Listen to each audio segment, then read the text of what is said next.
And we're live. Should bring my mic around. That would be helpful. Now you can see we're definitely live.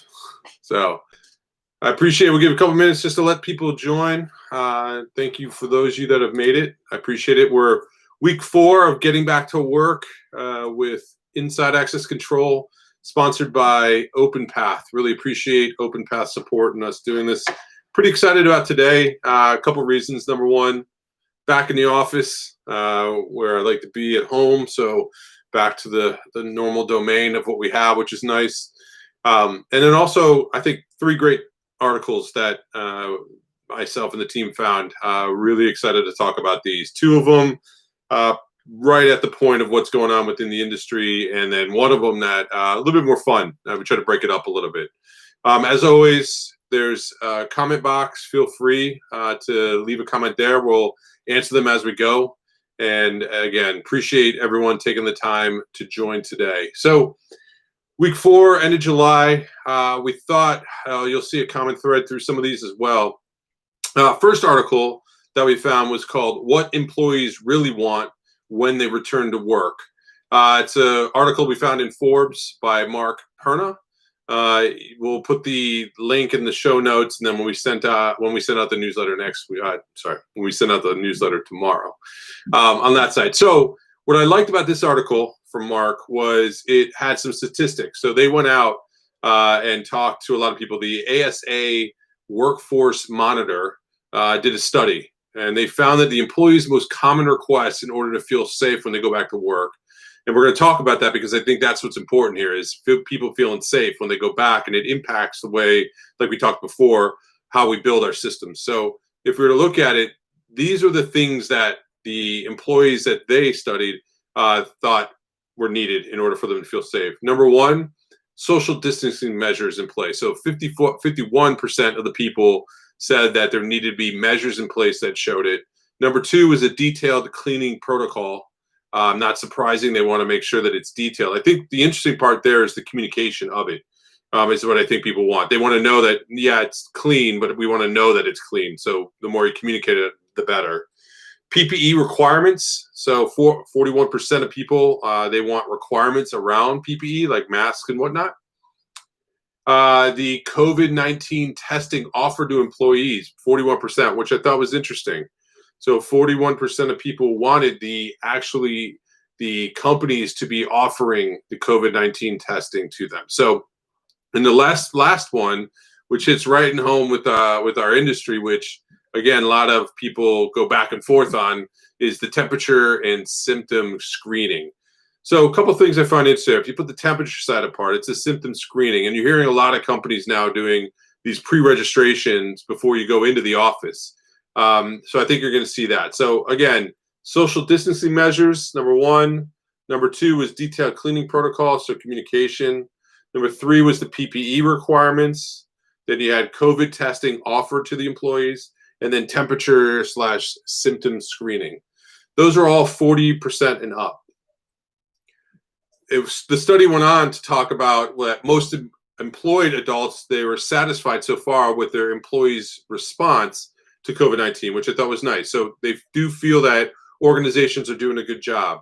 Specifically, the office cleanliness protocols was 85% felt that their companies are doing a good job of communicating that. The remote telework policies, 82% of people were satisfied with that. Tells you that a good majority have implemented these and they're communicating. And then the last one, speaking of communicating, 81% of people were satisfied with the communication about the pandemic, which is interesting. So it tells you, again, back to stuff that, is not common or not uncommon, but hard sometimes for people to do, is the actual communications around it being the important part. And our systems have a play in that. We talk about the digital interfaces. So whether it's the detailed cleaning protocols, the way that we do the testing, the temperature and the symptom screening, the remote policies of how we communicate those out, it's going to be ever more important. So that said, what was interesting too was they found that more male employees were satisfied than female employees. And the younger the workers were, the less likely they were satisfied. So your older male employees, very satisfied with how things are going on. The female employees less satisfied, and on the age side, the younger they were, the less satisfied. So something to keep in mind and to think about as you're communicating and you look at the demographics of your organization to see how that plays. So the most common, this is a quote that they had, the most common and biggest hurdle in accommodating employees varied preferences is the implementation of an effective communication strategy, no matter the physical location of the employees. So shocker, back to effective, clear communication. That is actually the biggest problem people will have. So this is where we talk about the human centricity side of this and the need that people have. It's no longer the barriers and the cards and the rest. It's actually the implementation and the communication of the systems themselves. So then they went on to talk about what do employees really want? And really it came down to a safe and clean environment. It's no longer taken for granted. I do think prior people did, and I think now because of this, it's heightened. So no surprises there. And employers who communicate often, invite dialogue, listen well, and apply health and safety protocols will have very happy employees. And the last but not least, I think it's summarized in a great note just to keep in mind is that employee well-being, it's no longer a perk, it's an actual business priority. Now, some would say that that has always been that way, and true, there's many examples of where that could be. But I think if anything, the pandemic and the rest that we've been talking about on getting back to work, it's really put that in the center and the human back to it. It goes along with the newsletter we just sent out actually today around people understanding behavioral sciences in that.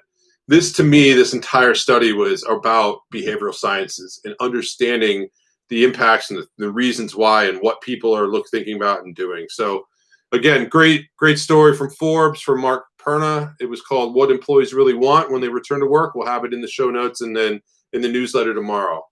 The next one that came out is one from Equeium.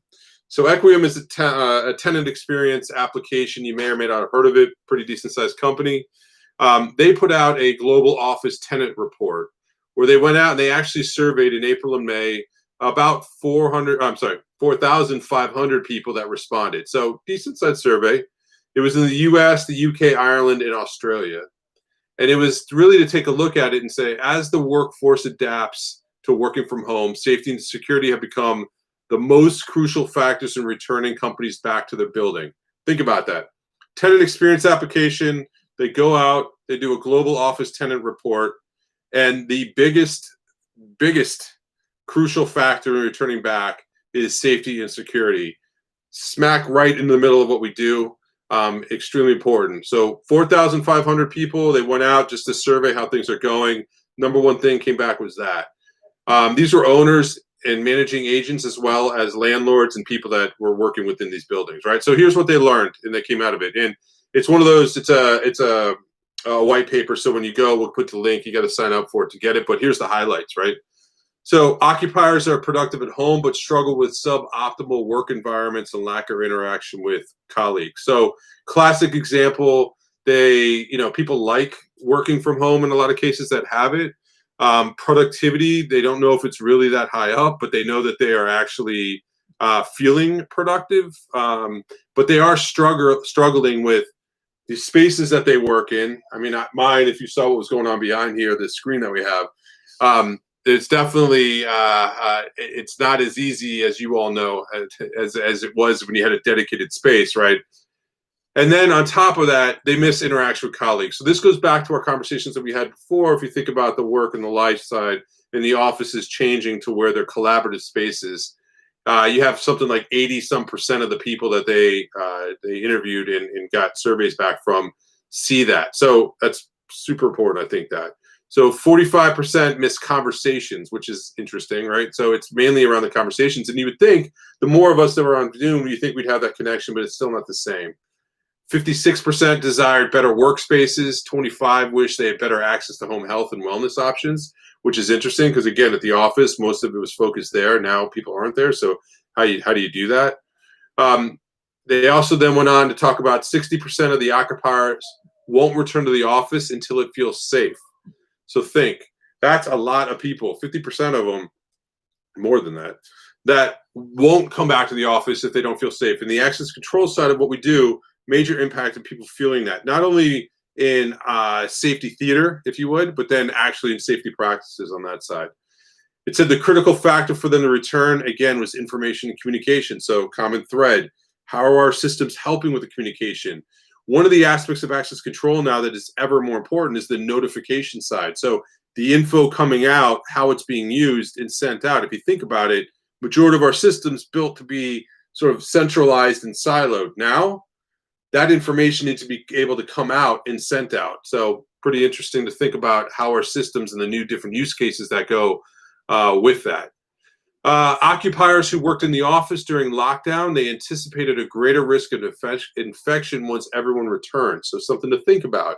If you have an office or your customers do of people that are working in the space now, and then you open it up to have people come back, they are getting anxious to think about what's going to happen there. So again, 45% believe the office presents a low to very low risk of infection, but the people that are in the office already have a feeling that the more people that come back, it's up. So again, communication, notifications, not just keeping bad people out, but helping people feel safe. Major part of this. So the other side was tenant experience platforms have become an important channel to acquire information for occupiers. This goes back to this idea that these tenant applications were before historically were about ordering lattes and reserving rooms and things like that. It's shift now to where because of COVID, they now are being utilized as a way to communicate. So if you think about your applications, and when we talk to a lot of access control companies, they're doing this balance of who do I integrate with and how do I do it? What's the value prop? And a lot of times it's seen as a way from a frictionless access control experience, but actually some of the value that some of these can bring is a higher level of communication. So if you treat them that way, I think it helps when you prioritize how you're doing your interactions and your integrations and who you partner with. 65%, of course, said that remote work is here to stay. We've talked about this before, but they expect to do at least work from home for once a week. So this, again, how it's going to work going back. I thought this was important as well as interesting, especially you're seeing a lot of money being raised right now. One of them was Density, just raised about $50 million this past week. Effective density management is key for both the occupiers and landlords. So this is the occupiers being the employees and the people that work there. 48% of the occupiers believe changes are required to reduce likelihood of incidental contact. So again, these density reports, the people that you're interacting with, does your system do it? Takes mustering to a whole new level. 58% of landlords are concerned about controlling and monitoring social distancing, particularly in elevators and the reception areas. So I think what's important there is, again, before we would just interact with these systems and they were just seen as a way to get in and use a credential to make sure that the person got to the right floor that they needed to. Now it's about density control. It's about how many people are going to be allowed to be in there, how many should be in there, and giving awareness and more information again. So big aspect of the two studies and the two things that we talked about. Communication is key. How do your systems get information out? How are you using the access control information as data within a much larger communication plan that you have for the system? If you're an access control manufacturer, think about that when in your presentations now, when you're selling your systems. I haven't seen a lot of people talk about how they're presenting the way that you handle communication and information. Again, a lot of it is really at that point of, do you let somebody in or not let somebody in? Whereas currently now, I think everyone's doing some of that. It's like table stakes at this point. You got people that have been leading on that. You have people catching up. Everyone's doing that. Now, the next thing I think you're going to hear a lot of people talking about is how the information can bring a level of awareness that goes beyond that and lets people understand, whether it's the cleanliness, like we said, the density, whatever it might be. So start building that into your plan. So that's the Equeium report. We'll put the link so you can get to that. Highly recommend. Good data, really good information to bring into your meetings and the people you're talking to, maybe share with your customers. I'm thrilled to see, it does take time to get these type of reports. So it's great to see that one coming from April and May, we're already starting to see practices of using it, which is great. The last one I thought was a little bit of fun, but it's actually, it gives you sort of an insight, right? And maybe you build some of this stuff into your own system, or how do you use this in your own work, in your own company? But It was something I read from Quartz at Work by Quito. It's called "The Angst of Remote Workers is Evident in Their Emoji." So if you think about it, we're more online, whether it's Teams, Slack, whatever system that you use, text. More of our employees were remote, and I'm sure you've seen it. I've seen it. Things can get lost a little bit in translation. Some people don't necessarily want to communicate, or maybe they're not really good at expressing themselves, whatever it might be. But the emojis, actually, they're seeing. So Slack did a report that came out, and they're seeing the uptick in the amount of emojis. So remote workers on Slack's system, 80% more emoji uses since COVID started than before. And people are starting to use those to bridge the separation from their employees. So again, our systems, so if I was going to apply to our systems, and if I look at the user interfaces in our systems, are we thinking about these modern ways that people interact and they work? Like if you think about, when people want to report information back, we like to do it a lot in text, but can we use images in more modern ways that people are doing it? Especially, what can you learn from Slack, right? Like what can you learn from Teams of how people interact? There's a lot of positive in doing that.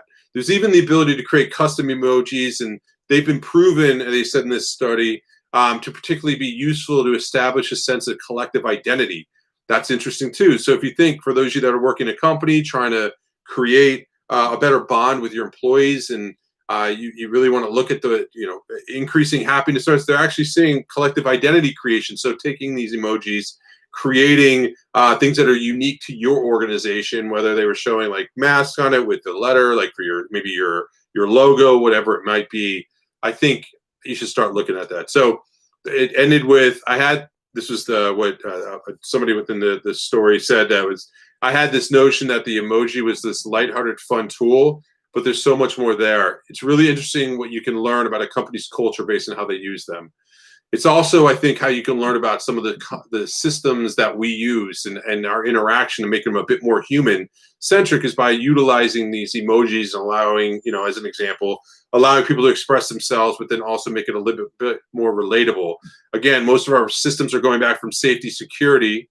They now need to be moving into the human side, so making them a bit more human would be great.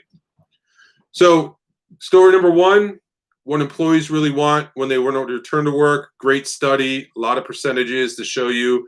ASA Workforce Monitor study. This one was done by Mark C. Perna from Forbes. We moved into Global Office Tenant Report from Equeium. Again, 4,500 people surveyed to give you some good data and good information. The other one is the angst of the remote workers is evident through emojis. So utilizing the emojis, as Mandy says in our comments, that I feel like the emojis make it easier to convey how you're feeling. I agree. I think it's a good way to do it. I think we should think about that in our systems of how we make them a little bit more lighthearted, but yet still deliver the levels of safety that are there.